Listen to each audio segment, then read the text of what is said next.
let's call this meeting to order. Roll call, please. Yes, Mr. Gehring? Present. Ms. Miller? Yes. Ms. Williams? Here. Mr. Reader? Ms. Garcia? Here. Mr. Foster? Here. Ms. Lanning? Here. Pledge of Allegiance.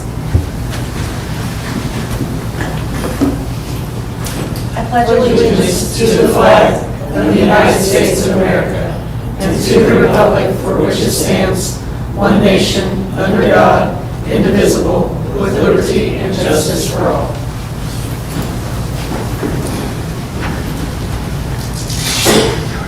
Approval of the agenda. Is there a motion? Is there a second?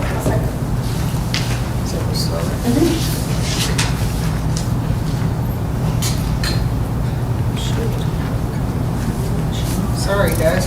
Mr. Foster? Yes. Ms. Williams? Yes. Ms. Garcia? Yes. Ms. Miller? Yes. Mr. Gehring? Yes. Ms. Lanning? Yes. And the motion passes 6-1. Tax rate hearing? Tax rate? Dr. Seegers? The proposed tax rate is out there, as a document you have. Actually, the tax rate proposed for next year will actually be 2.44 cents less than our current tax rate. Some of that is due to property reduction increase a little bit due to the fact that the property money received. And so we're also going to we'll ask you to approve this during the meeting. Prior to that, we're going to ask you to approve some prepayment of some bonds that will serve twofold. One of those, it allows us to keep our debt service levy at 53 cents. And the other piece is it will save us $819,000 in interest. So it has a dual purpose. So those two things we'll be asking you to approve in the meeting. But our proposed tax rate for next year is 432.07, which is down slightly from 434.51 last year. So I will entertain any questions anybody has about that.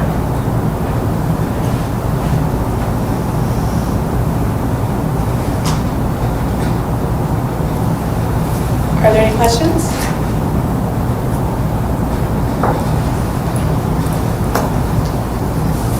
All right.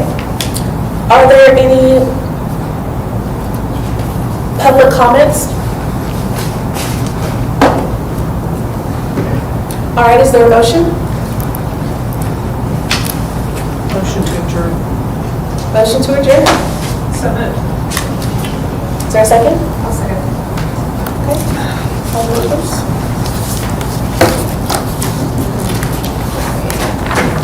Mr. Foster? Yes. Ms. Williams? Yes. Ms. Garcia? Yes. Ms. Miller? Yes. Mr. Gehring? Yes. Ms. Lanning? Yes. All right, and the meeting's adjourned. Oh, yeah.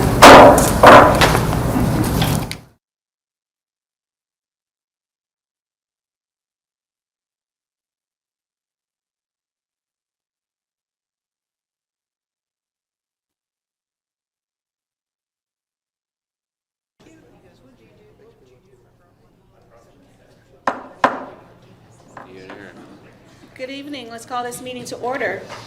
Could you call the roll, please, Ms. Donna? Yes. Mr. Gehring? Present. Ms. Miller? Present. Ms. Williams? Here.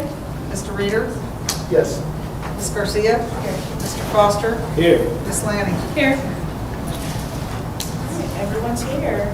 Let's get the Pledge of Allegiance. I pledge Allegiance to the flag of the United States of America and to the republic for which it stands, one nation, under God, indivisible, with liberty and justice for all.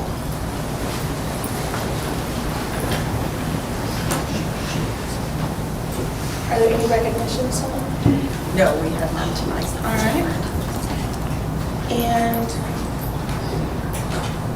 is there any audience participation? I have none turned in. Okay.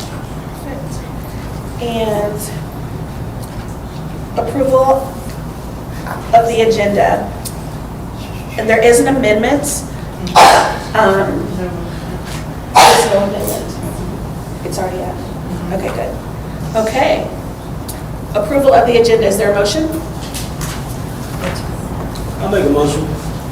Is there a second? David Summer. Mr. Foster? Yes. Mr. Reader? Yes. Ms. Williams? Yes. Ms. Garcia? Yes. Ms. Miller? Yes. Mr. Gehring? Yes. Ms. Lanning? Yes. Motion passes. 7-0. At next, consent agenda. Is there a motion? I'll make a motion. Thank you, David. Is there a second? I'll second. Thank you.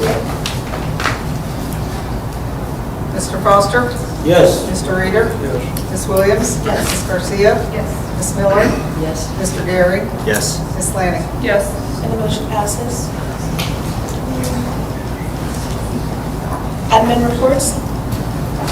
Dr. Edgar? Okay, good evening to everyone. A couple of things I would like to just discuss for a few minutes. The first thing is the first week of school. The first week of school went off very well from an education standpoint, academics, those types of things. We did have some hiccups in regards to transportation, and we do feel like those challenges are put behind us for now. But outside of that, it was a great start to the 23-24 school year. The second thing I wanted to touch base on was, obviously I think everybody knows and understands that we have a PTA in every building, every school building that we have here in St. Joseph. And the Benton PTA is struggling and possibly could go under. And so they are having a meeting on September the 13th at 6 p.m. So I just wanted to publicly state that that meeting will take place. The next thing I wanted to touch base on was the facilities meeting from last month, or I guess last week. Just wanted to thank the administrative staff for all of their feedback and hard work along the way. We did put a lot of hours into providing the facilities committee with a 4 middle school option. And at this time, they would also like to see a 3 middle school option. And so that's what we'll be working on. And we will have that prepared for the next facilities meeting. I believe it's on September 12th. We're going to start working on that tomorrow. So there is a lot of time that's committed to this, and being back to school, I don't think people understand how much time and commitment we have to put to that when there's other things that can be done. So I really do appreciate the administrator's time. The last thing that I would like to touch base on is board member communication. Conversations with staff members. There's going to be a lot of staff members that are going to come up to you. They're going to ask you questions. They're going to want your opinion. They're going to ask you what's right or wrong. And one thing that we would ask administratively is that you just give us the chance to work through the chain of command and hopefully resolve those issues at the building level. So if somebody's asking you a question, for instance, in regards to the line at Oak Grove, because that's something that has been brought up, so we'll just use it as an example, then you probably should start first with the principal at Oak Grove. Start with Natalie, let her tell you what the strategy is behind it. Also, Mr. Nolte has been involved in that, and then you guys understand who Natalie's boss is, then that would be Dr. Adams, and then Dr. McGinnis, and then myself. And I can always send you in the right direction. But I think that really will cause less stress on the staff, and also put us in a position to where 95% of the things that are asked of you can be resolved. So we would just appreciate that. Are you asking, can you clarify what you're talking about? Yeah, we would just like, Like, are you just asking- divert the conversations back to where they need to go. Send them back to them. Yeah. Okay, I want to make sure you weren't saying that we should, because I don't want to do that. Yeah. Okay, gotcha. Okay, at this time, I'll entertain any questions that you guys might have in regards to any of that stuff from the superintendent's report. Are the PTA struggles from the Benton PTA just lack of participation? I think it is lack of participation. I think there's a lot of things, and I do know that we have had conversations. We had a PTA meeting 2 weeks ago where Dr. Gilpin, myself, Dr. McGinnis, Dr. Adams, we were all in the room with the PTA. And I think at the middle school level and the high school level, people lose interest. And sometimes the booster clubs become more of the things that people want to participate in. So we're looking at other avenues to possibly combine those to make them 7-12 or 6-12, because if you really don't want to commit to something for a year or 2 years and then it be done, right? So there was a challenge with the way that the state had set up their PTAs, but we are looking into that. But yes, it's definitely lack of participation for sure. Dr. Edgar? Yeah. Who's able to be a member of the PTA? I mean, do you need kids in the district or kids at that school, or? Well, your PTAs would be parents of the students, and I don't necessarily think you have to probably be a parent of a student at Benton to be a member of Benton, do you? No, you could be a community member as well. Yeah, so anybody. Including board members, right? Yeah, absolutely. I would encourage that. I'm a member of every PTA. So, I'm a member of 8 now, so. And then I was asked, is that ethical? And I'm like, I just like to go to the carnivals, I just want to do something, so. The other thing, so they're meeting on the 13th Yes. at 6 o'clock? 6 o'clock, Okay. and I think it's at Benton High It's at School. Benton. Yeah. So I would encourage any of you to, we have a PTA council meeting once a month. I'm not sure exactly when the next one is, but we will be in attendance to that. And there's always somebody from administration there. Perfect. Is there a president? They would take all help. There's The not- president, Is there a president in each board? Each school? the president did change for the council. It was Jennifer Burns. Jennifer Kearns, and now it's Liz Payne. Liz Payne. Did each school have like a leader? though? Yes, yes. Are there any other questions for Dr. Edgar? Any kind of funding related to that whatsoever? I mean, as far, yes, they do raise funds. I just have a question, Dr. Edgar. Uh-huh. I know enrollment was kind of up in the air. Uh-huh. So how did we end up with the enrollment this week? Well, on the first day, or the first week, or was it the first day? Where's Katie? What was the 91.49? Was that the first day or the first week? I guess it would have been the first day. Do you have those numbers with you? I don't have them in front of me. Hang on a second. I can got tell you an the email current sent enrollment as earlier of today, I today. think. But it was very flat in comparison to last year, so good thing. It was not a big drop. It was 10,500 with the, 1,547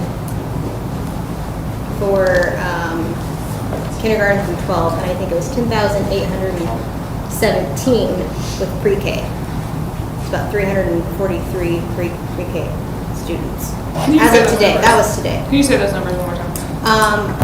Well, let me tell you, because I'm not doing it off of memory. So I believe it was 10,817 pre-K through 12, and then 10,547 kindergarten through 12. I got it for you.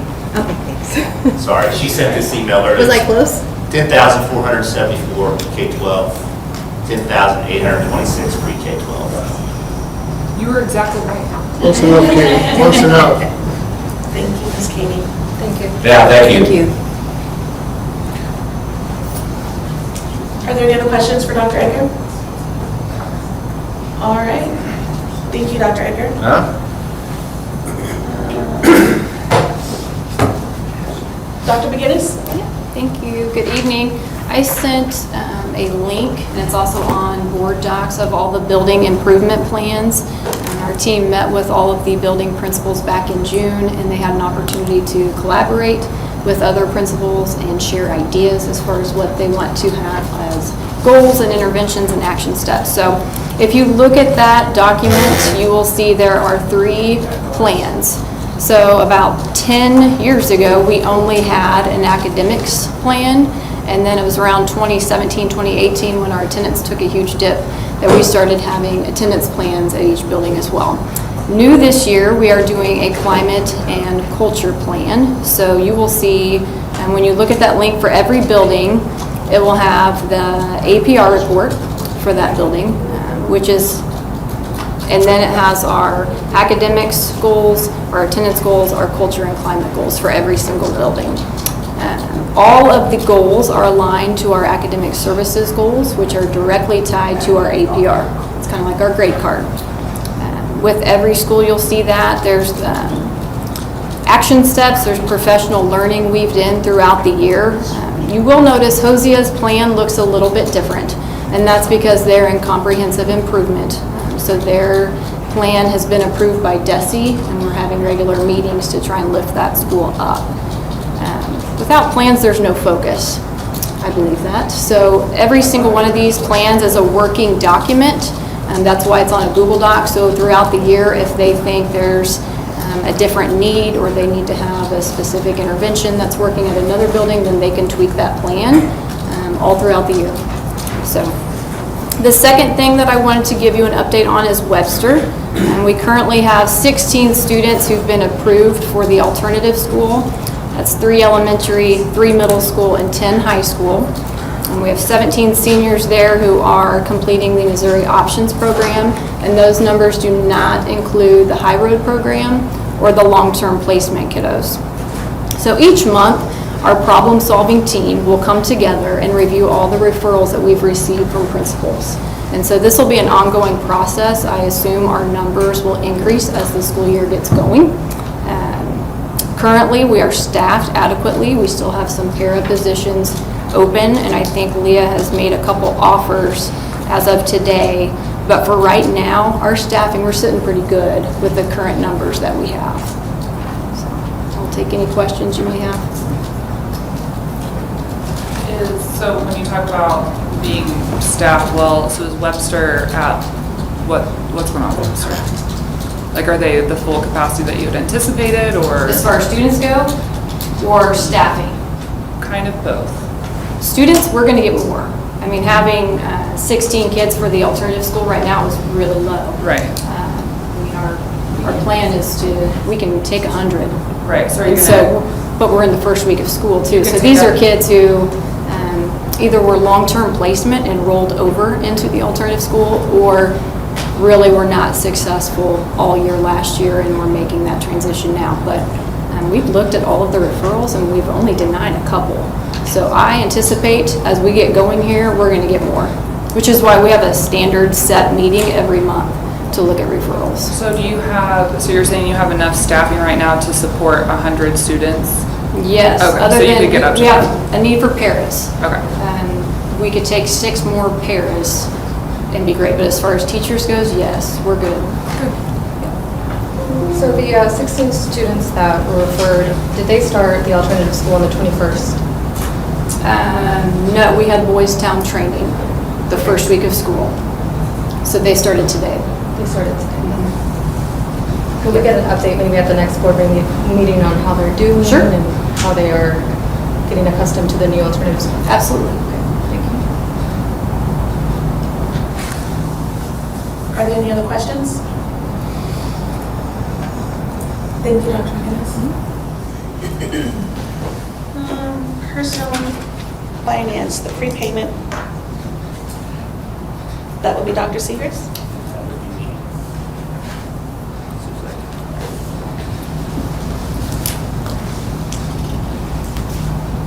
See if I can get this fixed before Aaron has to come over. Here, just. Just talking to Whitney, so that's fine. The first item you have, there are several things we need to talk about tonight. The first item you have there is the prepayment on the debt service bonds. We talked a little bit about that earlier, but we're asking that you approve a prepayment of these bonds in the amount of $4.8 million. This will, as I mentioned before, do two things. Will allow us to, number one, keep our debt service levy at 53 cents, and then also it's going to save us $819,000 in interest. So I would ask that the board would approve that prepayment of those bonds. Can I have that? Thanks. So we did talk about this at the finance committee. We didn't vote on it because I forgot to do that. But we were all in agreement that it was necessary and good.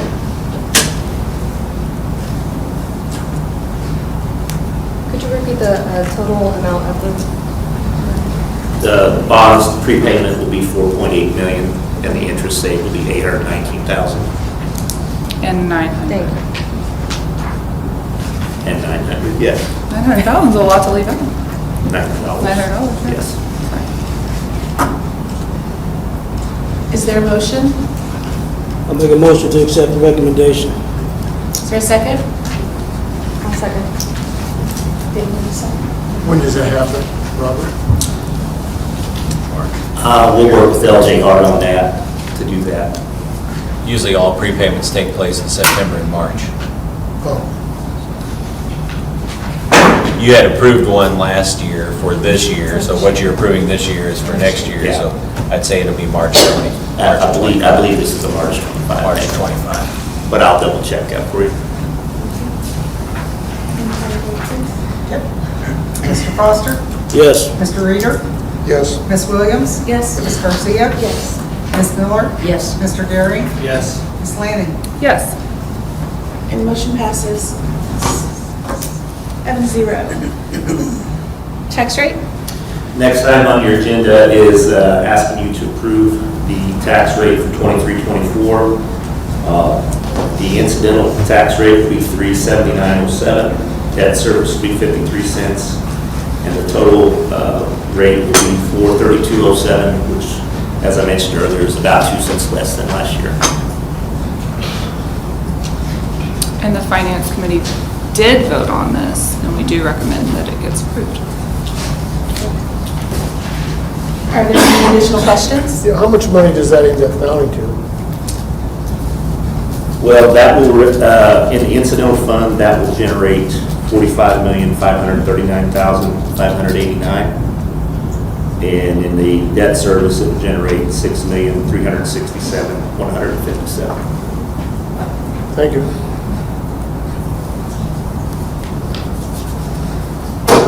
Is there a motion? I'll make that motion. Is there a second? I'll second. Thank you. Mr. Foster? Yes. Mr. Reader? Yes. Ms. Williams? Yes. Ms. Garcia? Yes. Ms. Miller? Yes. Mr. Gary? Yes. Ms. Lanning? Yes. The motion passes 7-0. June and July financials? Yes, and just to clarify, yes, March 25 is when that prepayment will be. Several things to look at tonight. The first one we'll look at is the summary of fiscal year 23. If you look at that, our actual expenses and revenue track pretty closely to our actual budget, so that was good. If you look at the capital fund, Fund 4, you may go by is that only in 79% of both revenue and expenditures. That's got a lot to do with the timing of some of our bills and payments with the HVAC. ESSER money is still, we're working through some of that still, so that really is a timing issue on that. Expenses for the year were up $10.6 million from fiscal 22. Again, the majority of that is in those ESSER projects, those HVAC projects. Other areas that were up were salaries, utilities, fuel costs, and food costs, kind of the same ones that we've been mentioning every month. State revenue was up $1.143 million. Tax revenue was up $3.4 million. The operating fund balance grew from $40.4 million at the end of fiscal year 22 to just a little over $50 million at the end of fiscal year 23. So that's pretty much that. The healthcare trust, talked a little bit about how it ended up the fiscal year. The news is very positive for the healthcare trust. We ended the year at $3.586 million. For the year, our claims to funding ratio was 84.4% overall, and we had a funding surplus of just a hair over $2.4 million. The EPO plan, which we've kind of talked a little bit about, kind of came back a little bit, ended up the year in a little better shape than it had been. Had a funding ratio of 104% and a deficit of $166,000. But the PPO and the HSA both performed very well for us to be able to offset that. The PPO had a funding ratio of 74% and a funding surplus of a little over $1.2 million, and HSA was a funding ratio of 80% with a funding surplus of just a little bit over $1.3 million. So all in all, a very good year there from the healthcare trust standpoint. We'll move to talking a little bit about July's financials. July is always kind of an interesting month to talk about because it's early and it's really hard to tell very much from July. You will note that we have spent a lot on capital already, and that's because the majority of our capital projects did occur over the summer. Sent you some of the things that they worked on the CIP this summer, and so there was a lot of work done by our maintenance department. From fiscal year last year at this time to this year, our expenses are actually down $59,000. Our state revenue is up $93.73, and our tax revenue was up about $673. The healthcare trust at the end of July was at $3.765 million, and that was at $4.59 million at the end of July last year. But you have to remember, we'll talk a little bit about this in the investment report, but we have just a hair over $2 million of the healthcare trust invested right now. So really, total assets there is 5.765. So overall, the healthcare trust from July last year to July right now is up just a little bit over $1.1 million. So I would, and then I kind of want to do just a quick reminder of the budget, the fiscal year 24 budget. And you have that breakdown in different areas. And that, as we presented, was tracking to have a $7.4 million surplus. We hope that will come in a little bit better. We'll be coming back to you with an amendment probably in October. Surplus or deficit? Deficit, I'm sorry, did I say surplus? Yes, 7.4 million deficit. That would have been good. But I was like, what happened? yeah, that would have been some real magic, but no. $7.4 million deficit. But we'll come back with an amendment probably in October when we have a little better handle on where those expenses and revenues are going to fall, so we can have a more accurate picture at that time. Was there an insurance package that we were talking about not renewing? The EPO was the one we had talked about possibly discontinuing. When would that wouldn't happen until like It the first of the- wouldn't happen until the following year would be the earliest we would do it. So that would be a conversation we have probably with Lofton over the course of the year. But really, it kind of came back to being in a pretty good position. So we'll just continue to watch that and see where that's at. The next thing I wanted to talk to you about, the quarterly investment report. Earlier this year, we discussed that because of the way interest rates are now, actually it's in our interest to, no pun intended, to look at investing our money as we have it with where our funding flows. And so what you have there in front of you, you can see through July 31st, we have received just a little over $284,000 in dividend interest and coupons. Interest rates are really good right now. The liquid series on our 7-day effective rate, or the 7-day effective rate on our liquid series as of today is 5.366%. The end of July, our operating weighted average portfolio was 4.634. And if you look at the healthcare trust down here, you go, well, we haven't received as much on that yet. That's because we actually have our first one coming to maturity here in the next month. So we haven't had as much of it in the Lakewood series, so we haven't seen that regular dividend on interest that we've seen in the operating fund. And then the weighted average portfolio on the healthcare trust is 5.1%. So we'll continue to work on those. We have some investments laddered so they smooth out as interest rates tend to change on us and everything. But really probably right now, some conversation we may move to some even shorter maturities because of the way interest is right now. So, but again, we've had that opportunity to generate about $285,000 with our money, so that's money we can utilize and use for things. So I'll take any questions anybody has about any of that.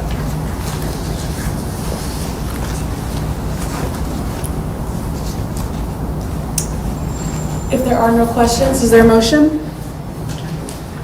Is there a second? I'll second. Thank you, David and Kim. Mr. Foster? Yes. Mr. Reader? Yes. Ms. Williams? Yes. Ms. Garcia? Yes. Mr. Miller? Ms. Miller? Yes, you. I corrected myself. Yes. Mr. Gary? Yes. Ms. Lanning? Yes. And the motion passes 7-0. Approval of the bills. You have the bills, you have those attached and have had those, and we received a few questions, and I hope to clarify any questions you have on that, but if you have more, we have to entertain those at this time. Make a motion to approve the bills. Is there a second? Thank you, Whitney and Kim. Ms. Dawn? Mr. Foster? Yes. Mr. Reader? Yes. Ms. Williams? Yes. Ms. Garcia? Yes. Ms. Miller? Mr. Terry? Yes. Ms. Lanning? Yes. Thank you, and the motion passes 7-0. Personnel report, Dr. Kraus? Good evening. I left the supplemental personnel report at your workstations. As you can see, both the personnel report and the supplemental are quite long. Obviously, this is our high season. I'm hoping, really hoping when I come back next month, those will both be much shorter. I don't think there's anything unusual on either of them, so I would ask that you approve them as presented unless anyone had questions. Do we have to approve a retirement? You Well, can vote to not approve You- that one. you could- if you have. you could vote to not do it, but I'm not sure we can stop it. Let me put it that way. Just, yeah. Congratulations, Mickey. Make a motion to approve. Is there a second? Thank you, Whitney and Kim. Mr. Foster? Yes. Mr. Reader? Yes. Ms. Williams? Yes. Ms. Garcia? Ms. Miller? Mr. Gary? Yes. Ms. Lanning? Yes. Thank you, and the motion passes. Action items. Ms. Williams, if Yes. I could, I wanted to just give you guys a little update on our international teachers and a couple other things if I could. Yes, thank you. Okay. Originally, we had contracted with 39 international teachers. Unfortunately, last week, one of them wasn't able to get her visa approved, so she will not be able to come. It was for a fourth grade position at Lindbergh, and we've already advertised that, and I think that Mr. Murphy told me he had a viable candidate that he was going to interview soon. That was one of the international teachers that we were waiting on to arrive, so we already have a qualified sub in that position at this point. So 29 of the 38 are already present here in the United States. Another 4 have had their visas approved, and 4 who are still waiting final processing of their documents. So we hope that will happen as soon as it possibly can. The other thing I wanted to mention in my weekly updates, I've had a couple of questions about. I've been telling you guys all of our critical positions are filled. And I just wanted to go into that just a little bit. For example, we're short 6 SLPs. Is that critical? Yes, it is. However, we have contracted through other parties, third-party contractors, to fill those needs. So no student needs are going unmet. Are we still trying to get our own SLPs to hire? Absolutely we are.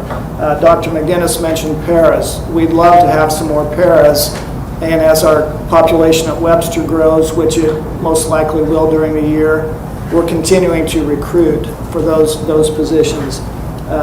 Ms. Duvall told me our ELD numbers are swelling, so we're going to continue to look there to replace people as we could.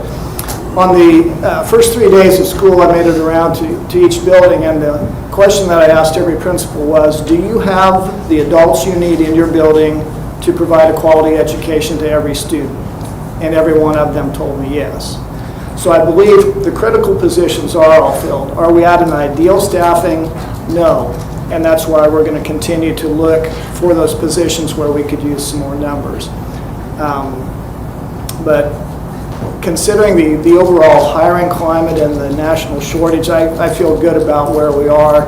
Like I said, is it ideal? No, it's not. And that's why we will continue to try to fill any openings that we still have. Does anybody have any questions about that?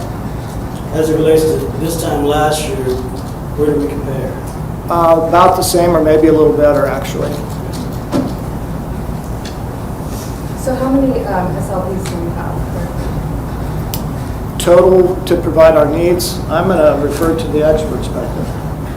We usually have 23 to 24 on staff.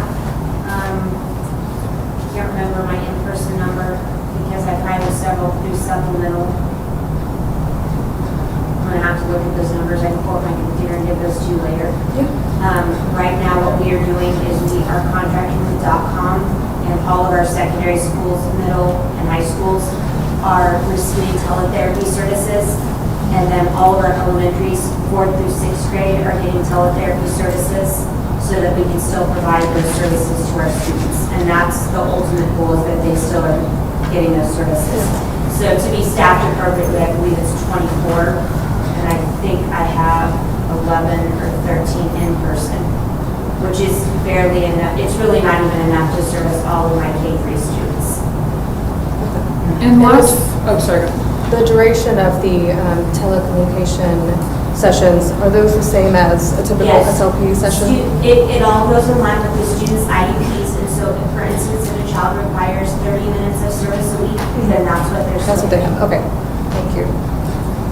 In last week's board report, you had mentioned that there, I believe, this is from memory, that last year we had 336 resignations or retirements, and that this year we're doing well and we have the critical positions.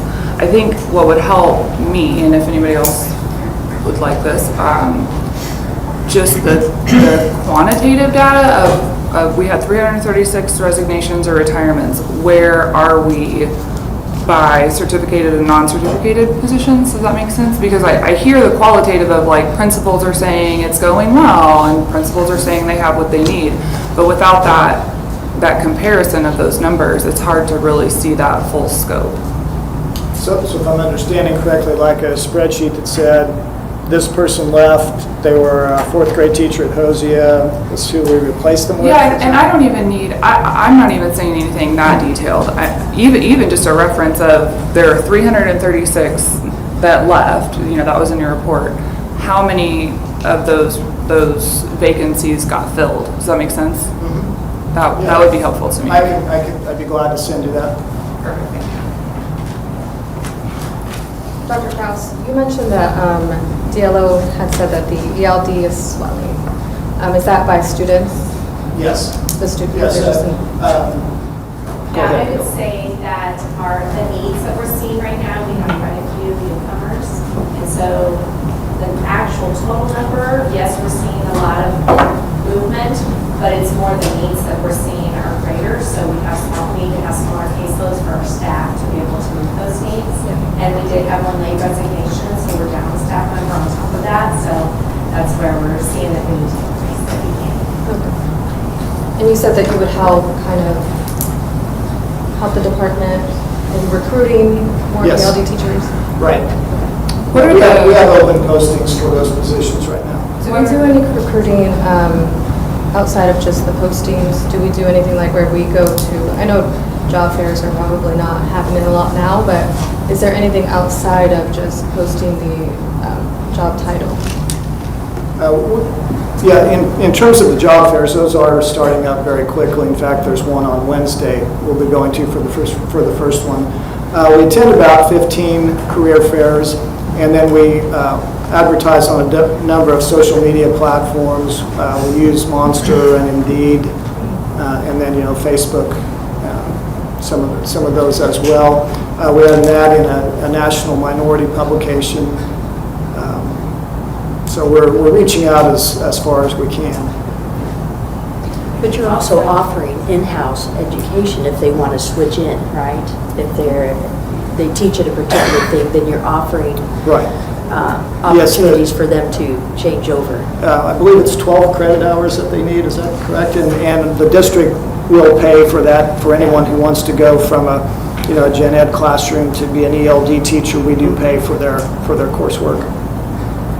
That's a big We one. also listed the openings on Desi's listserv, so when we have that, so it goes out to the whole state of Missouri, when we have openings and so.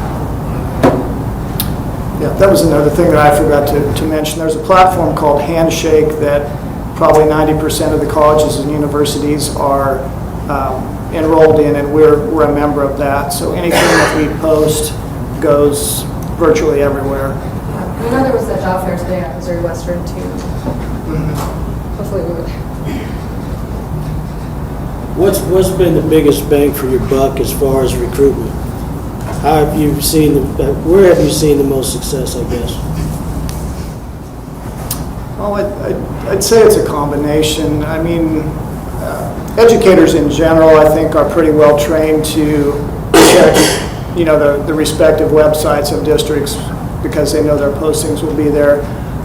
We also post through mo.gov and mo.net, which are statewide, and then the Handshake platform that we use. So I would say it's a combination of those electronic media. 5 years ago, I would have told you it was career fairs, but the landscape has changed in that now I'd say 70 to 80% of graduating students have been offered jobs a semester before they're even ready to graduate. So that's something that's different nationwide, I think. So we're looking at different platforms to use, and then also I hope that we can expand our Grow Your Own and our Pathway to Teaching programs, because I feel like we have a captive audience here, in the surrounding area, people who either have a bachelor's in something besides education who might be interested in becoming a teacher, or people with less than a bachelor's that still are interested, whether they're a school employee at this point or not. So I think those will be the most fertile hunting grounds, if you will, moving forward, at least for the foreseeable future. So paying student teachers is kind of the new trend. Are you seeing some benefit, or maybe not in our district yet, but other districts? I think it's a little early to say for us because this is the first semester that we're doing it. Some districts are paying more, some aren't paying anything. So I think in a year or two we'll have a better idea. I think where the real proof will be, or the real evidence will be, is in what percentage of those student teachers stay with us, rather than accepting a job elsewhere. So in my mind, the offering payment is a way to get them in the door. Hopefully they have a positive experience with us, and then that will lead to them being a career educator for us. Thank you. All right, are there any more questions? Thank you for that, Dr. Dr. Krause? Krause. Perfect. Okay, now, action items. A, policy changes. The policy committee and I met, and that was me, Kim, and Miss Donna, and we discussed at length policies AC, BBF, and EF. And these are all recommended changes under MSBA due to changes in the legislation. And I'm assuming everyone has had a chance in order to look over those policies and such. And the policy committee has made a recommendation in order to approve those. Are there any questions? Yes. What's up?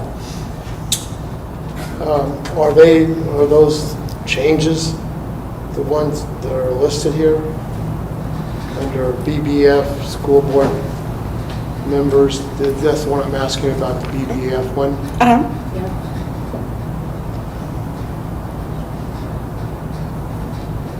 mean, is this all we're doing? Is adding a bunch of bureaucratic legalisms? No, the changes are all in accordance to our IPSIP 6. So kind of. Yeah, well, that means we've signed off on in total agreement with M66. That's our platform. We have to sign off on Yeah. total I agreement. mean, there's no with choice, M66. really. Okay, so we added this BBF because what things does this address? If you look at the notes and the policies, it has two main changes. And in all honesty, they're pretty common sense, okay, but everyone's commonalities are not the same. And it lists school boards and the admin will conduct the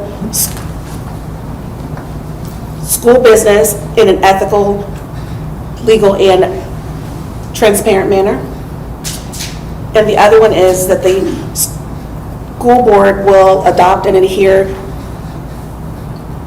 to the policies on the legal and the professional ethics for school board members. Do you want to do these all separately? Or are these all going to be approved? They can all be. Finish reading that one. Excuse me. Sometimes it lists those core principles, but they have shrunk it into saying, remember that the duties of care, loyalty, and trust is simpler to keep in mind than to go through the 50 different items that they had come up with. So to me, it's easier to remember to be loyal, be trustworthy, and take care. So those are the things that help us stay focused.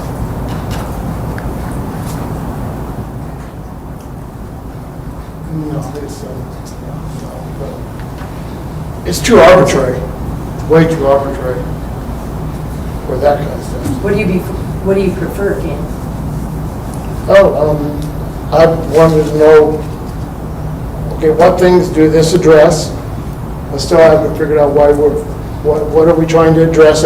See, all these things you mentioned are legal. You mean we've been breaking the law all this time, and by adopting this, all of a sudden we're going to be legal of how we've been doing stuff? No, all it means is that it's just putting everything down on paper. As I mentioned earlier, a lot of this is common sense. Only everyone's common sense is not the same, and that's how come we're making it official. But yet we're using something so arbitrary. What was that thing? Loyalty, trust, and what was the other thing? They're trying to refrain from listing 50 different qualities in board members and lumping them together with those three topics. Okay, so, I mean, those mean something different to every single person, every single day. Those three things. Those are very arbitrary, but not objective at all. They're totally subjective to somebody's personal opinion. Okay, well, if it makes you feel better, then we can vote on each one individually, if you'd like that. Well, no, once I, okay. Then we need to remind, why are we re-looking at this? Why are we adding this? But that's all right. Just because one serves on a board, any board, you do not automatically lose your First Amendment right. And that's what this is doing, is clamping us down on our free speech. I think I agree with Kenny on this one. Well, I think It's too arbitrary. Loyalty, trust, okay, that may be okay with me and you, but with me and you, no. But, yeah, Seems to be somewhat vague. But it's for what's a reasonable and prudent person. Did you guys look at the information prior to the meeting? Absolutely. And there was no questions until now? No, it's not that I don't have any questions, I just don't necessarily agree. So this is to comply with our CSIP, right? Yeah. So we could choose to comply with the CSIP or not. Okay, just to clarify. by taking BBF out or voting it down, doesn't mean we are not complying with that. I think that's exactly what it Act means. 6. Make a motion to approve I AC. didn't sign off on any of that anyhow. On policy AC, is there a second? Okay, Ms. Kim? Can we take the vote, please? On which one? AC, the first one. Sorry. No, you're good. I mean, that one even is crazier to me. Start throwing those words around, gosh, there. Yep. Mr. Foster, No. you do realize we're voting on policy AC. AC, not It's two, illegal right? discrimination, harassment, and retaliation. We're not. Okay, cool. Mr. Reader, No, Ms. Williams, Yes. Ms. Garcia, Yes. Ms. Miller, Yes. Mr. Gary, Yes. Ms. Lanning. Yes. And the motion passes 5-2. Policy BBF, is there a motion? So moved. Is there a second? I'll second. Would you call the vote, please?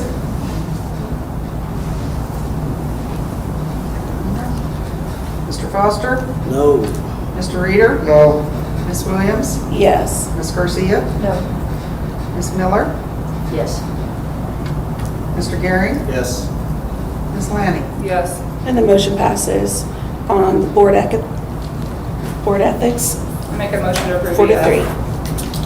EF, is there a second? I'll second. Would you call the vote, please?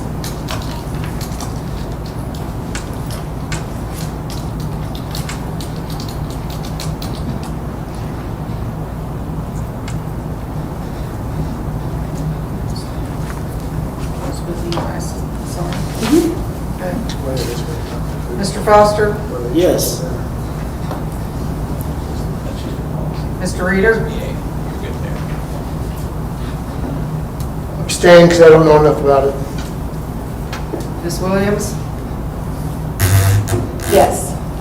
Ms. Garcia, Yes. Ms. Miller, Yes. Mr. Gary, Yes. Ms. Lanning. Yes. And the motion passes 6 with an abstention. Action item B. Dr. Kraus? Yes, several months ago, the board approved the following, removal of the following sentence from GCBDA and GDBDA concerning bereavement.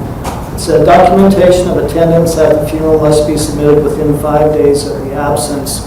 And that sentence was removed from the bereavement policy. And what we're asking tonight is that that same wording be removed from the funeral wording. It was in that item as well, and we're asking that you remove it as you did with the bereavement So policy. moved. I'll second. Would you call the vote, please? Mr. Foster, Yes. Mr. Reader, Yes. Ms. Williams, Yes. Ms. Garcia, Yes. Ms. Miller, Yes. Mr. Gary, Yes. Ms. Lanning. Yes. And the motion passes 7-0. Action item C. Dr. Kraus? Yes, the job description that was included for you is for utility maintenance. Mr. Gill did submit this, please don't not vote for this because he's bailing on us. It's utility maintenance, basically it's a combination of the roofer job description that we have with some elements of the carpenter and asbestos removal put in there. It will require no additional FTE. It simply makes the duties of that person, it's a more descriptive job description, and I would ask that you approve it as presented. So moved. Is there a second? Yes. Thank you, Whitney and Kim. Mr. Foster? Yes. Mr. Reader? Yes. Ms. Williams? Yes. Ms. Garcia? Yes. Ms. Miller? Yes. Mr. Gary? Yes. Ms. Lanning? Yes. And the motion passes 7-1. D, academic calendar, also Dr. Kraus? Yes, you should have in your packet an updated academic calendar. The difference to what you approved before is in this current week, last week, the 22nd through the 25th, you'll see are in the light blue. And that corresponds to the color key in the bottom right to show a 2.5-hour student early out. That's because of the 4 days that we dismissed early Tuesday through Friday last week. That does change our total student contact hours from 1,145.5 to 1,135.5. However, you also need to be aware that 1,044 is the state minimum requirement. So we still have almost 100 hours. If we have a horrible winter and there's a lot of, we've got quite a few days to play with before we would be in danger of having to make up any time. So this is just now accurate to show how many student contact hours we'll have. If something happens moving forward, we'll come back to you with revisions that accurately depict the situation as it is at that point.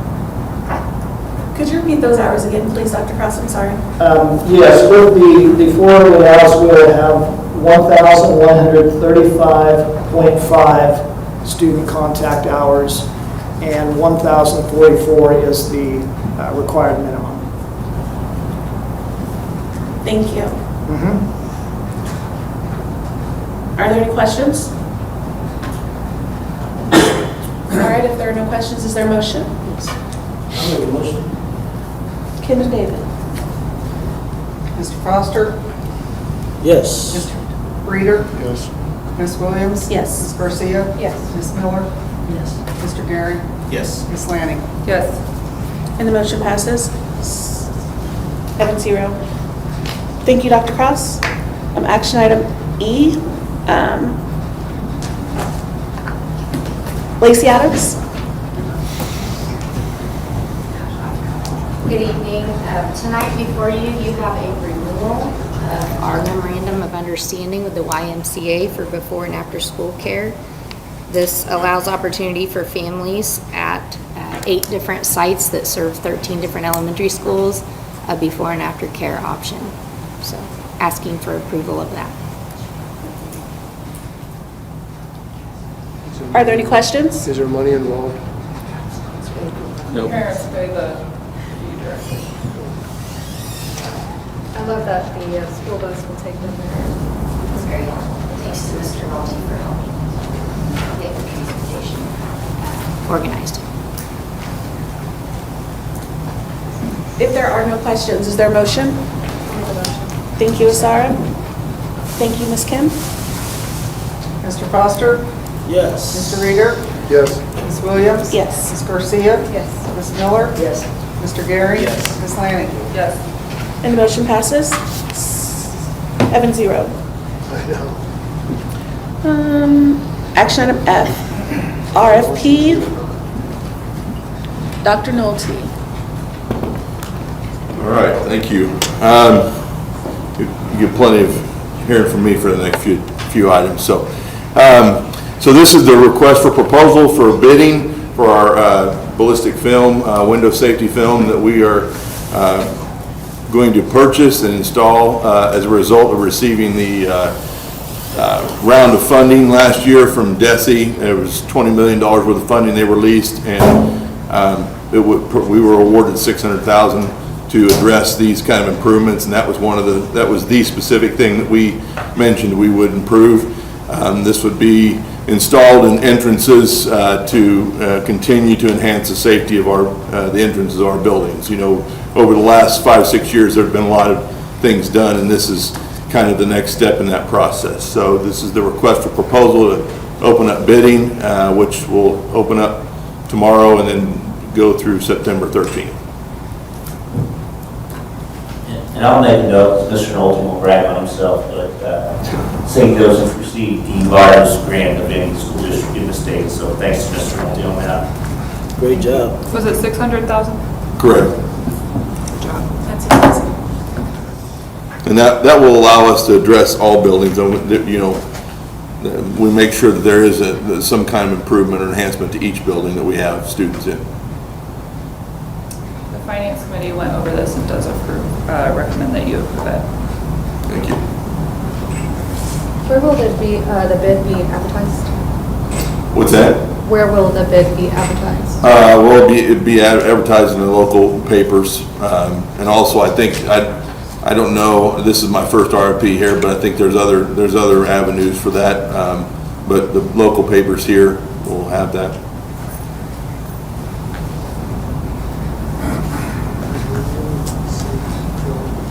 Are there any other questions? Make a motion to approve. Is there a second?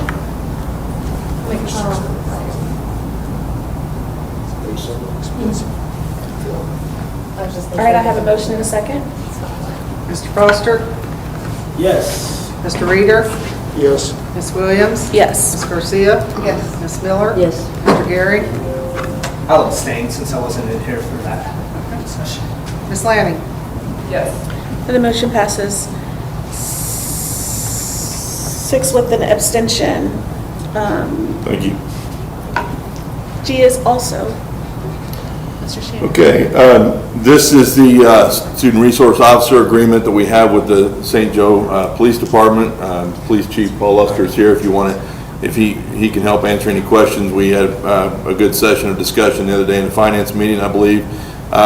This has been in existence, I think, since 2017, I believe. You know, there's not really a lot of need for improvements or updates to those over those years, but we've kind of looked at different ways that we can continue this partnership. It's a great partnership. I will tell you, from being with different organizations, our SRO conferences and things like that, I think we have a model that's really pretty good around the state. There's a lot of that have less or are looking for something that we have here. Basically, this provides that we will pay half of salaries and benefits for our 6 SROs. If we decide to add more, which we would like to, and I think the police chief has a goal to add more when they can, then we would pay half, the half of those as well.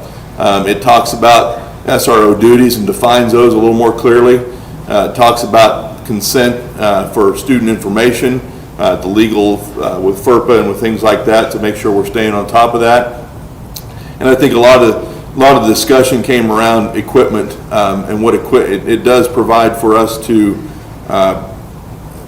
give them up to provide up to $50,000 for equipment. It's not always asked for. It's up to them to help, work with us on what they need. And we also pay for the training for the SRO officers at the annual conference. And like last year, we went to intruder training specific to, that kind of protection, and we paid for that as well. I don't know if you have any questions for myself or police chief. So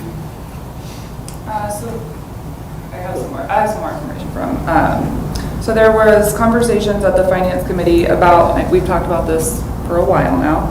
I think some of the good things that are different than the previous contract is that this contract is prorated. I'm looking at you to make sure you're not like, oh yeah, that's what we talked about. So it's prorated, so if we don't have the staff, if the staff are not provided by the police department, then we're not paying for something that we're not getting.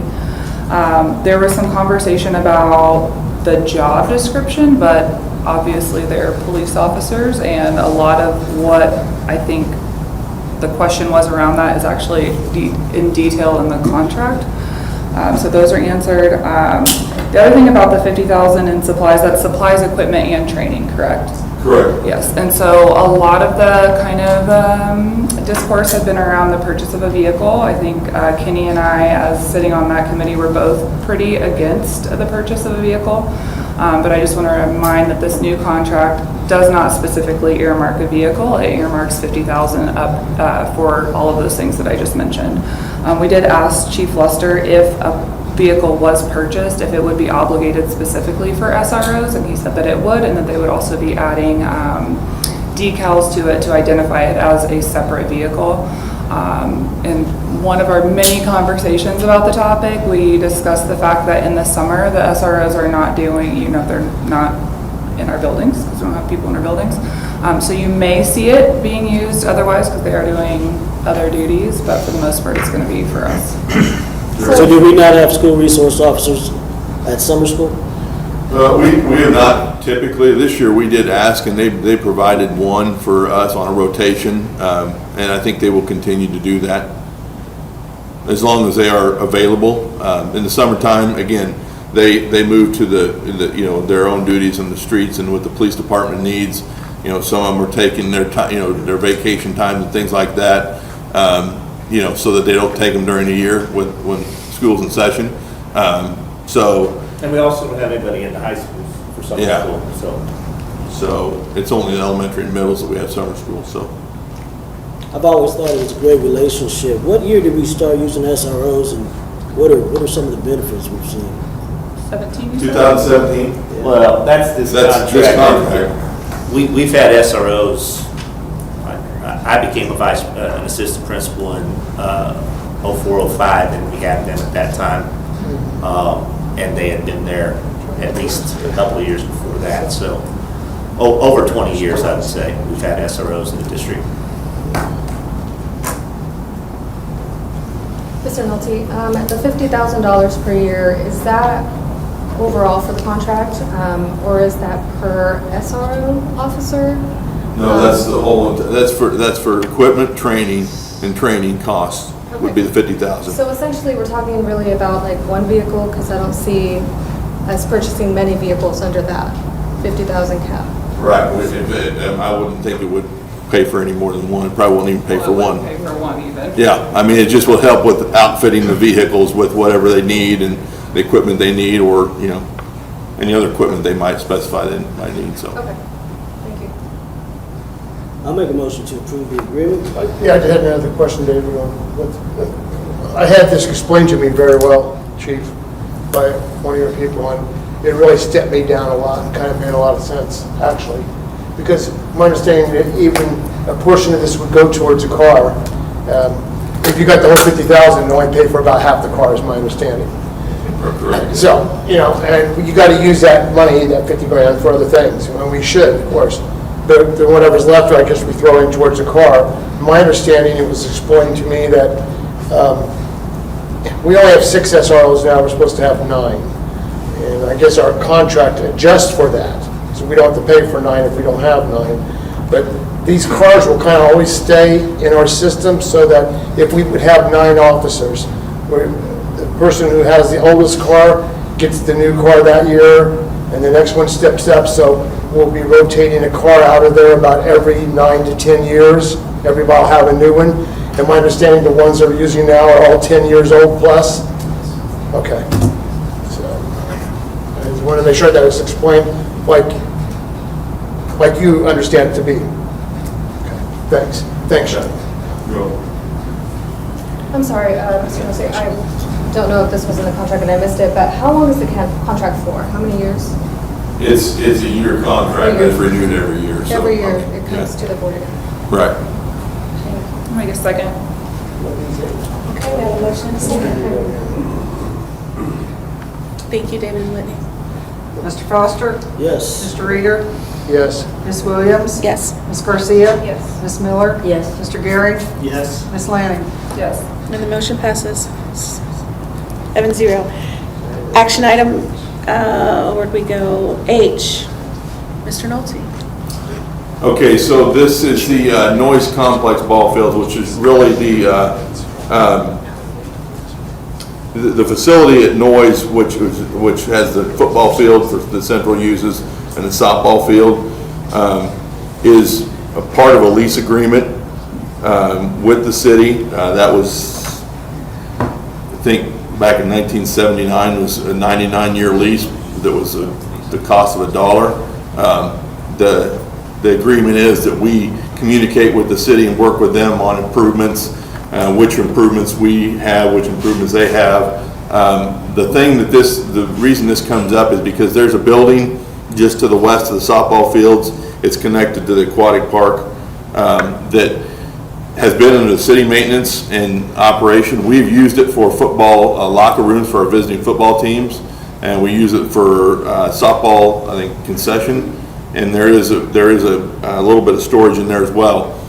But this agreement will add that to our ability to be able to maintain, since we use the majority of it. The only part we don't use is the side on the aquatic park where their lifeguards use that during the summer, which there's never really been a cross between the two of them. So this is just a revised MOU for that. There's no cost to this. It's just the understanding that building would come under our maintenance and improvements, so that we could do those that fit the needs of our programs. So. Make a motion to approve it. Is there a second? Yes. Thank you, Whitney and Kim. Mr. Foster? Yes. Mr. Reader? Yes. Ms. Williams? Yes. Ms. Garcia? Yes. Ms. Miller? Yes. Mr. Gary? Yes. Ms. Lanning? Yes. And the motion passes. Thank you. Action item I, also Mr. Milton.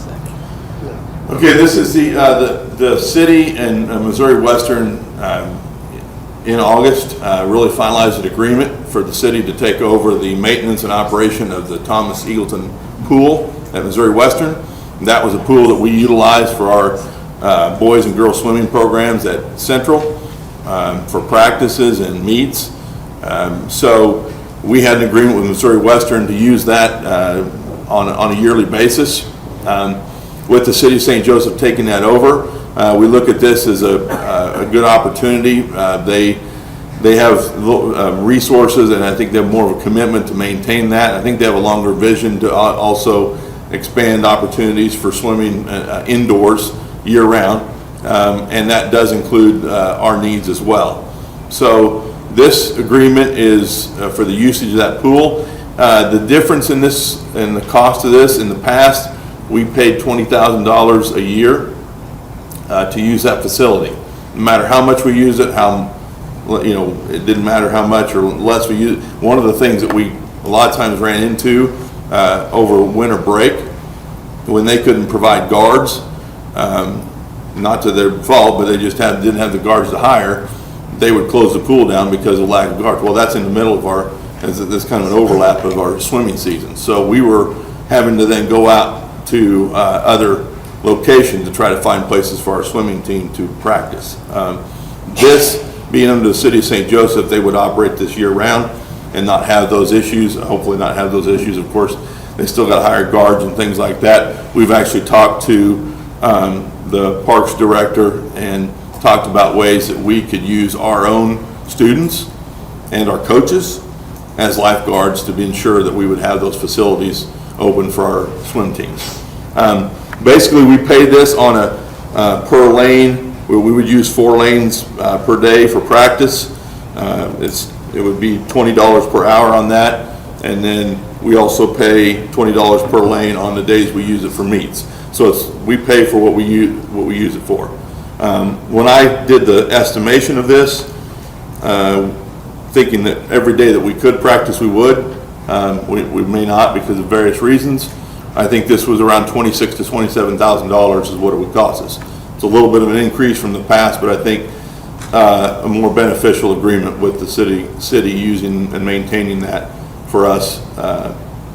And this would be I think this is a can't remember the years on it.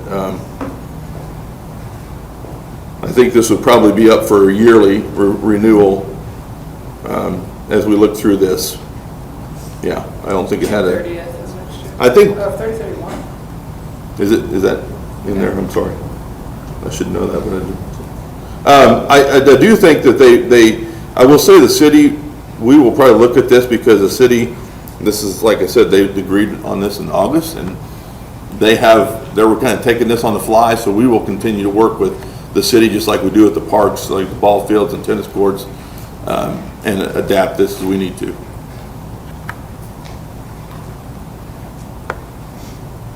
Are there any more questions? If there are no questions, is there a motion? I do have one question, Laura, so maybe more of a statement. The city particularly does have a horrible reputation and record as far as taking care of swimming pools inside or out in this city, so I don't think it's an asset to be involved with the city and things like this, we simply have to. Do they offer an alternative if they are not able to provide the lifeguards for the pool, or is that in the contract at all? You mean the city? Would they just? Well, if the city can't provide lifeguards, again, that's where we talked about ways, I've talked to the parks director about finding ways that we can have, like, during boys' season, we can have girls that are qualified and certified to, on the girls' team as lifeguards. We could use them and vice versa in the seasons. We also have 2 coaches that are certified. So we've talked about the ability to do that. They have to run that through their risk management and some different things like that, but he was optimistic we could probably do that to ensure that we could keep the facility open. Are the students already certified to be lifeguards, or would that be something that? They do have some that are certified to be lifeguards currently, yes. I mean, I think it'd be a nice bonus to have them be certified as lifeguards, during this program. There are some, I don't know the exact number, but there are some boys and girls team members that are certified, and also both coaches that we have are certified. Thank you. I did make a motion. Okay, I have a motion and I have a second. Call the roll, please. Mr. Foster? Yes. Mr. Reader? No, Ms. Williams? Yes. Ms. Garcia? Yes. Ms. Miller? Yes. Mr. Gary? Yes. Ms. Lanning? Yes. And the motion passes 6-1.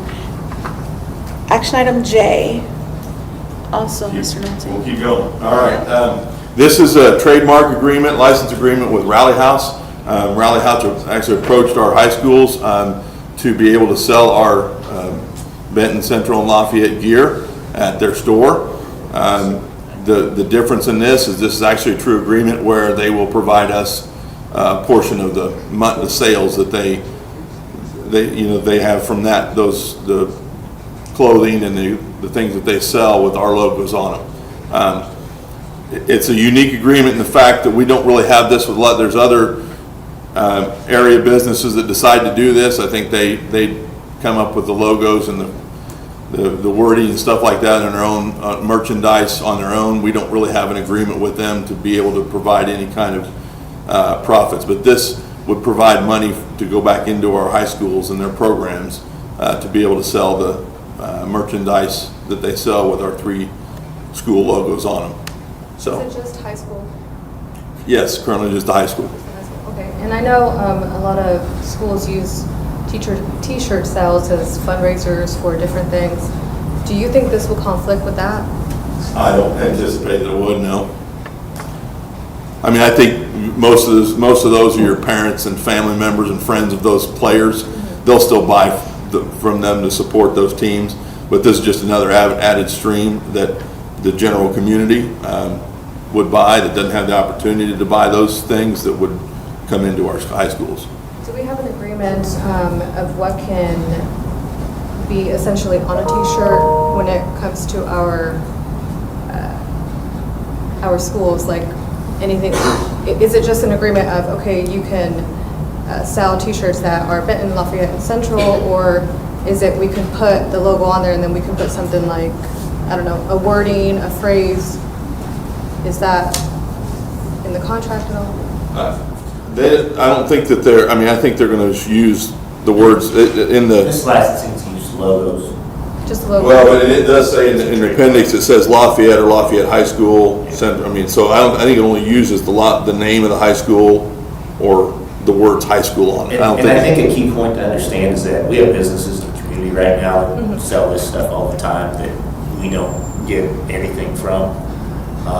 And so Rally House, really honestly, it was nice that they approached us and said, hey, we would like to truthfully do this the right way and be able to give you some royalties back. So, yeah, if you look at Exhibit A, it just lists the logos and then the wording, Lafayette Central or Benton, or Lafayette High School, Benton High School, or Central High School.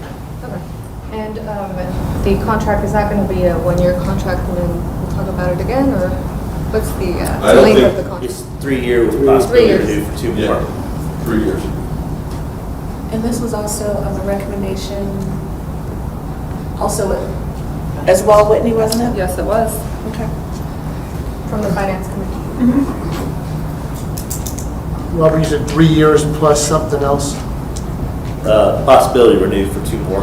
Possibility. Yeah. Yes. What, 2 more 3 years or just 2 years? 2 more years. 2 more years. So this says licensee agrees to pay the licensor a royalty of 8%? Was that correct? Yeah, the net sales on those licensed products. Or Make a motion to approve. Is there a second? I'll second. Thank you, Whitney. Mr. Foster? Mr. Nolte, were you done with your response? Yes. Okay. Yeah. Just making sure. Yes. Mr. Reader? Yes. Ms. Williams? Yes. Ms. Garcia? Yes. Ms. Miller? Yes. Mr. Gehring?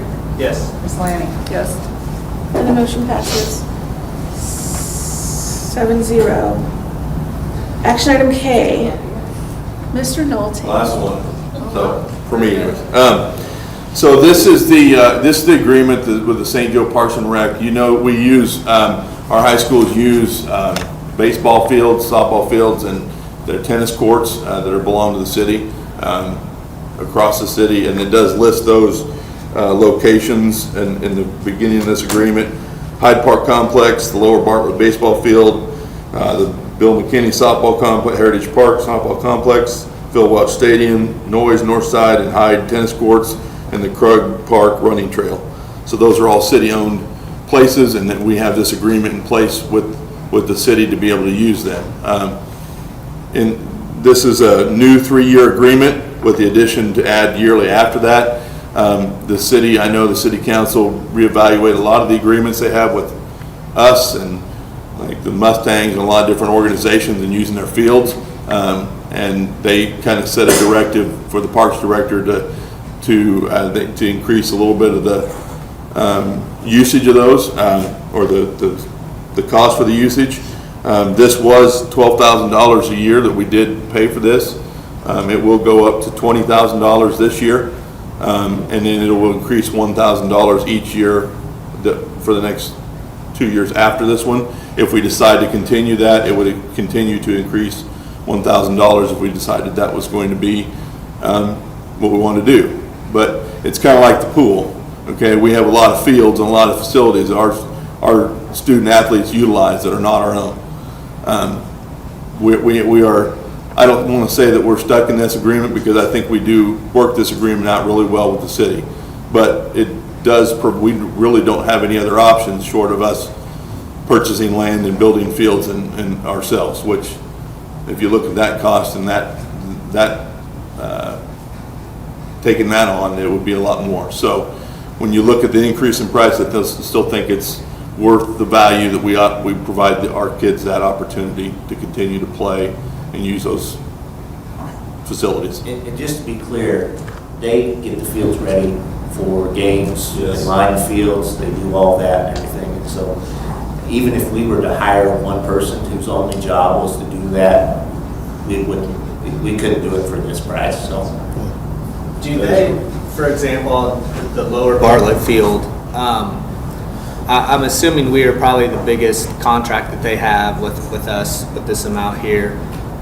Would they take into any kind of recommendations if we would ask like, hey, how about putting some grass on the infield at Bartlett? I mean, do we have any kind of a say on how things are kept up, or since it's theirs, it's kind of their call on everything? Well, I think we could have a say in it. I think we could request that we would want improvements to be done, but I'm not sure they have the resources or they would have to come up with those resources or they would turn to us and say, well, what are we going to be able to pay to continue that? I think it's always a possibility. I mean, I think we have a good dialogue with the Parks Director and our ADs do as well, so. That's part of the challenge, and I'll just say this, St. Joseph is unique in that we don't own any of our own baseball. That's a nice way to put it. That is unique across the state of Missouri. Most school districts own their own baseball fields, own their own softball fields, maintain their own baseball, softball fields. So when they want to make improvements, they can on their own budget. They don't need to ask a third party about doing it. So it's a good partnership for us with the city, definitely. Dr. Seegers, is there a reason we don't have our own, besides just we don't have the land or? Money. And because, and I mean, historically, that's not been something our community has viewed as important to put the resources towards. Thank you. How long does that $1,000 a year go? It can be indefinite. I mean, it could continue every year. We agree to continue that. So after the 3 year, it goes 3 years. By this contract, it's 3 years. And a year after the 3, we would have to agree to another year and add another 1,000. So every year after the 3 we agree on, it would add 1,000 more to each of those years. At some point, it'd probably be a conversation about. Yeah. Get to it. But we can terminate with 60 days notice. Yeah, there's termination. Where would we go if we terminated? I don't know where we go. I'm just saying, in the event that we had a bond pass or we acquired new land or anything, just a question I think other people would want to know. Yeah, I mean, and I think if there was anything, number one, it's really kind of, I mean, there's an additional term here, but then it becomes a year to year. I don't think there would be any problem if for some reason we suddenly had our own sports complex and we said to the city, we don't want to use your fields anymore, we don't want to do this. They would be happy, I think, probably to allow us out of that at that point. No, I think that's a good conversation to have. I was going to say, aside from getting the fields ready, so the softball complex and all of these places listed, they're solely for the matches that we have that day, so no one can conflict with what is already scheduled for the district. Right, we schedule those, our ADs scheduled with them. Okay. Yeah, most of our ADs put those schedules in, those are our dates. I mean, there's kind of a priority there for those dates to be ours. I make a motion to approve the user agreement. Is there a second? I'll second. Thank you. Thank you. Mr. Now Foster? we can discuss it? Oh, did you have another? I don't feel like rewarding bad behavior to the city. Where else do you want them to play? And that's not the point. I want to pay to play on the city fields. Did you have another question, Kenny? No. Call the roll, please. Mr. Foster? Yes. Mr. Reader? No. Ms. Williams? Yes. Ms. Garcia? Yes. Ms. Miller? Yes. Mr. Gehring? Yes. Ms. Lanning? Yes. And the motion passes. Thank you. 6-1, thank you. Action item L, Panorama contract. Dr. Lau? So what you have tonight, the what of what you have is a software platform. Why are we looking at this tonight? We are looking at this tonight because we are interested in helping improve the interventions that we give to students, whether that's behavior, attendance, or academic. The other reason is the current process has been determined by academic services is not effective. And a third reason is this is part of our CSIP that we submitted last December as part of MSIP 6. So the how of this, how did this all come together? In April, we contacted Bright Bites, and that is a platform that we used to use in the St. Joseph School District, but it was bought by Google, and Google just cut it as part of some budget cuts. So that was kind of our plan. So once it was discontinued by Google in May, we turned and we looked at Panorama and InStructure as part of a Canvas product. And we also investigated a PowerSchool module. And so really what we came up with in terms of the Canvas product was, it really wasn't going to serve the needs. It was more apt to help us with academics, but it wasn't really helping us in terms of understanding our behavior interventions and attendance interventions. And so just to be clear, what do I mean by that? So for example, we all know we have attendance interventionists. So if a student has an 82% attendance percentage, and so they're going to work with that attendance interventionist, the families are going to be contacted. And so once that intervention happens and they work with families, they work with the students, they provide strategies, if that student stays at 82% or continues to drop, then that intervention didn't work. That would be the same from a behavioral interventionist standpoint or an academic interventionist standpoint. And so those are things that we want to work for kids. It helps their well-being, it helps their future outcomes, and quite frankly, from an academic services department lens, that kind of data that this platform can provide for us lets us know what we need to do to either improve it or consider other options with that workforce staff. Then in June, what happened? In June, we determined that of those choices, we know that Lee Summit, Liberty, Park Hill, Kearney, Shawnee Mission, Olathe, and Kansas City all utilized this platform. In fact, 10% of the districts across the state utilized Panorama. So it was worth looking at. We did 4 different demos or demonstrations from the software company.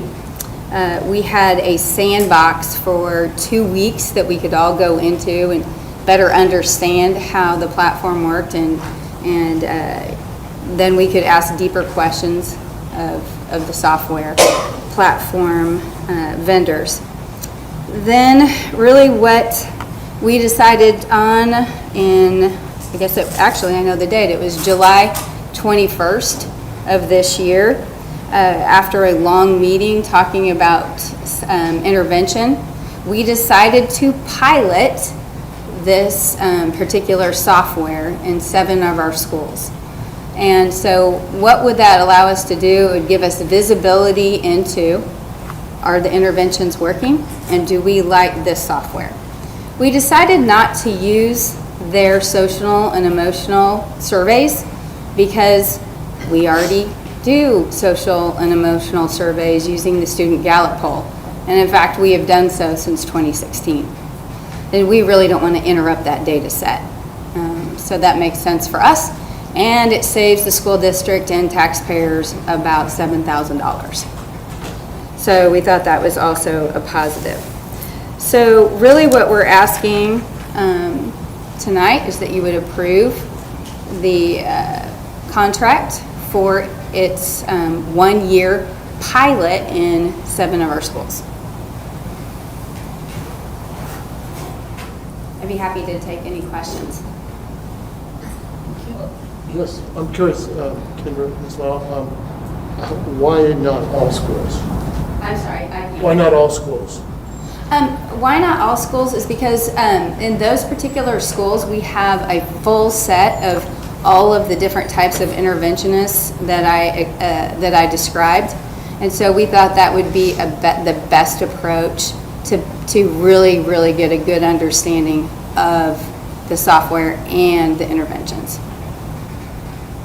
How many years would we have to do this pilot before the rest of the schools either would not get it because it's no good or would get it? We're just doing this pilot for 1 year. And so then we could make a determination if we expand it or if we discontinue it and work hard all during the year to find a platform that does work better. But it's really pretty simple. It really just helps us log when an intervention happens, log the information during the intervention, and when the student returns to either the regular classroom or attendance improves. So it's like a caseload. So you have a caseload, and if your interventions work, your caseload is reduced. So it's pretty simple math. These aren't terribly fancy platforms. And the total cost is 42.5. 42.5, 21 and some odd for the software itself, and then other is for support and training, because if it's going to be implemented properly, then our folks would need to be trained. And that's a budgeted expense? Yes. Obviously budgeted. 42,000, is this K through 8, K through 12? Actually, it's only going to be serving the 7 schools that I mentioned, and those are elementary and then 2 middle. Make a motion to approve the contract. I'm not done asking questions yet. Motion's out there. Huh? Motion's out there. It's okay. Okay.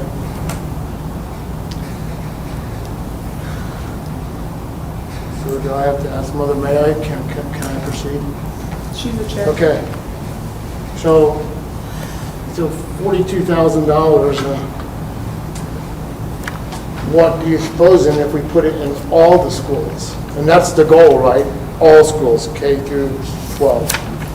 Yeah, the goal would be yes, but also we would have to remember that we would have folks trained, so it would mitigate some training costs. But yes, if we expanded it, you'd have to likely include the additional peers, so it would go up from there.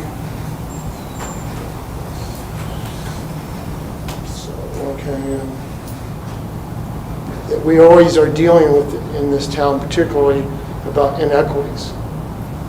And so, since we're talking about 42,000, say if we had to triple that in a $156 million budget, I think it shine much better on us if we're going to make this type of commitment to give all schools equal access to it at the same time, so we don't have this thing, well, my kid went to this school instead of that school, so we didn't have this for the first year or two. So. And that was really considered, Mr. Reader, but there's only so many hours in the day to get folks trained, and so we determined as an academic services department that a smaller approach done right and then implemented in phases would also be a reasonable approach. And not necessarily throw equity and all those kind of things out the window. Will the people who are being trained, will they be compensated for this? It would be during contract hours, so So it won't be additional no. compensation? And this is only like a test group in order to check if it's an avenue that you're even interested in continuing, right? Yes, it really is an approach to see how it works, if it's working well, what our participants say, and we like to do it that way because then we haven't invested too much, but we haven't invested too little, and we're still in line with our CSIP goals. And which schools? The schools that we're going to be piloted in are Rubidoux, Truman, Coleman, Edison, Lindbergh, Hardin Park, and Parkway. Thank you. Yeah, Don, eventually then, will there be in the high schools as well? Ultimately, that would be the goal because we do want that type of process in every one of our schools. So we've got middle schools, we have the grade schools. Would it have been beneficial to at least have one high school to have the opportunity to pilot this in? So we can have total inequity in all three of them? We did consider that, and so we even talked about potentially incorporating a high school in at semester, but we wanted to get going again with schools that had every type of interventionist so that we could better understand it. Thank you, Ms. Law. All right, are there any more questions? All right, is there a second? I'd like to second. Thank you. Would you call the vote, please? Mr. Foster? No. Mr. Reader? No. Ms. Williams? Yes. Ms. Garcia? No. Ms. Miller? No. Mr. Gehring? Yes. Ms. Lanning? Yes. And the motion fails. I'm sorry. 3-4. Action item M. That would be me. So before you have a service contract for MANT training. One of our MANT trainers, which is a training for de-escalation strategies and physical restraint when students are self-harming or trying to harm others. Almost all of our staff that are paraprofessionals that are in programming classrooms are trained, principals are trained. One of our staff members that was a trainer resigned late in the year, and we already had training set up, and she agreed to stay on and help us so that we didn't have to reschedule all of that training. And so this is simply a service agreement for Carpentier and Associates so that she could still provide that training for our staff as we got 2 other trainers trained at that time. So I would just ask that you would approve this contract. I'll make a motion to approve.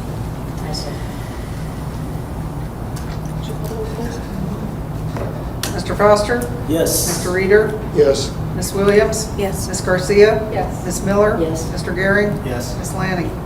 Yes. And the motion passes. Thank you, Ms. Karen.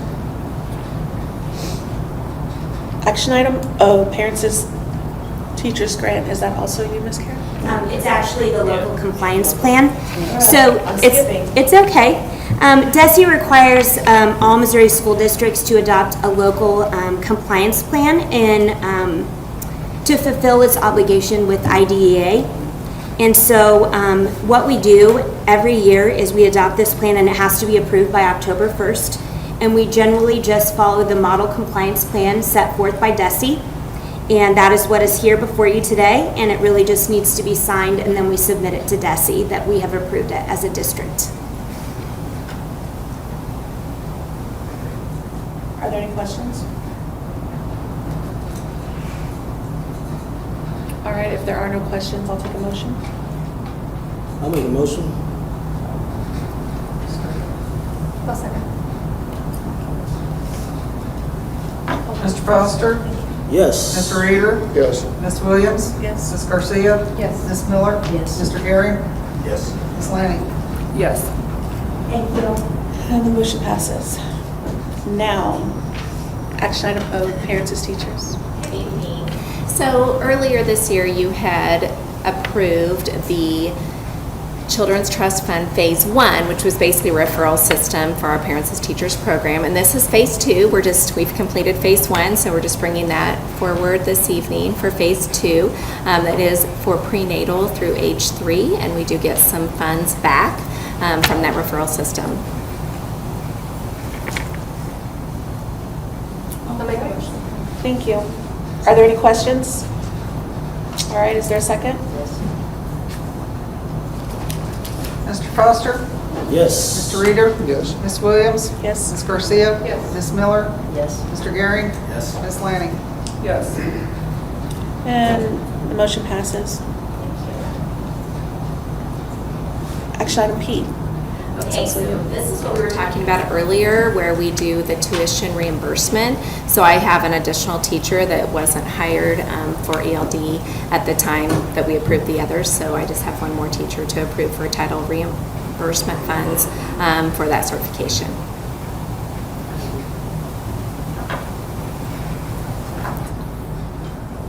I'll make a motion. You can do this one. Okay, call the vote, please. I know, for a second. You ready for your vote? Yep. I'm sorry. No, you're good. Mr. Foster? Yes. Mr. Reader? Yes. Ms. Williams? Yes. Ms. Garcia? Yes. Ms. Miller? Yes. Mr. Gehring? Yes. Ms. Lanning? Yes. Thank you, and the motion passes. Action item Q. Okay, so this MOU is a contract that we have with a company, and they're actually out of Kansas City. It's for Two Keys services when we do have some in-house individuals, family advocates.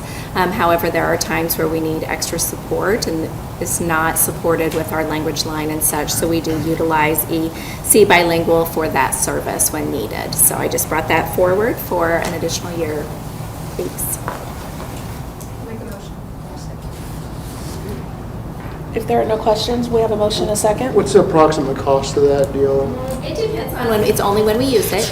And there's a per minute charge, so it's, the provider will be paid per minute $1.25 for over-the-phone interpretation services. And then it goes on, if we have to send documents, it's 10 cents per word for written translation and 12 cents per word if it needs to be expedited. I believe, I don't think it goes on, but there might be another page there. $20 fee for late cancellation, so we do have to schedule those typically, and then they have to be available 15 minutes. We have to be available 15 minutes prior to the appointment. Do we often utilize these So services? we've had to utilize during conferences a few times. We've had to utilize at an IP meeting in the past. But now that we do have our in-house, we do not utilize her near like we did before. But we did have to a few times last year. I just wanted to keep it to make sure that we can meet the needs of those families. Is the Chukis population growing? Yes. It is. In fact, if you were to ask IS or Wesley, we don't know how we would be getting through this beginning of the year without two. And even if you were to ask our other family advocates, our Spanish-speaking family advocates, they have said with the, which I do want to thank you all for the support of adding those staff members, because they've been drowning still. And I said, just think, what would we have been like a year ago? And they said, we don't know how we would have survived. So we've definitely needed the staff and could potentially need more at certain times of the year, so. Hopefully we see more personnel reports improving. Yeah, we're sure trying. Thank you. Thank you. I'll make a motion to approve. Second. We already have a It's already motion and a motion and a second. second. Mr. Foster? Yes. Mr. Reader? Yes. Ms. Williams? Yes. Ms. Garcia? Yes. Ms. Miller? Yes. Mr. Gary? Yes. Ms. Lanning? Yes. And motion passes. Before we move to, or we're moving to informational items next. So I just want to make a comment while we're still talking about action items. I would have reason to believe that the reason the panoramic contract wasn't approved was because there were partisan complaints about it. I just want it to be noted in open record that I'm deeply disappointed by that. We are a nonpartisan board, and the partisan politics have now set a precedent to negate any vendor that we don't like based on who they are involved with. Additionally, it's also incredibly disappointing to me that we added more work for the staff. I yield the floor. I appreciate your comments, Whitney. Are there any questions or concerns, comments about that statement? I'll say my vote was no because parents consulted me and they had concerns about it, that they weren't consulted before we looked upon us. It was on the Consulted open how? session. It's also a board norm on our fourth number of our board norm to make decisions as a team based on facts, not personal opinions, agendas, or public opinion. It's been an open comment. Thank you. Concerns how? I actually endorse doing it 3 times more, so we don't get back in this inequities. No, I offer to spend more money, which is pretty unusual for me. Whatever it takes to put it in all the schools at the same time, if it's such a good program. I don't know anything about the Is that a personalities. motion then? I don't know anything about the personalities. I know it's not on the agenda what they're doing next. Could you explain your comment? I didn't understand all of it, David. I don't have anything else to say. Are you choosing not to explain your comment then? Yeah. All right. I appreciate your concern. Okay, let's move to information item A. Financial handbooks. This is just information. Presented for your information. Right. Any questions about those? Thank you, Dr. Seegers. I appreciate you. Okay, future meetings and events. September 4th, the district is closed for the Labor Day holiday. September 11th will be our inaugural meeting for our culture committee. September 11th also, Is that right? Yeah. One's at 4 and one's at 5?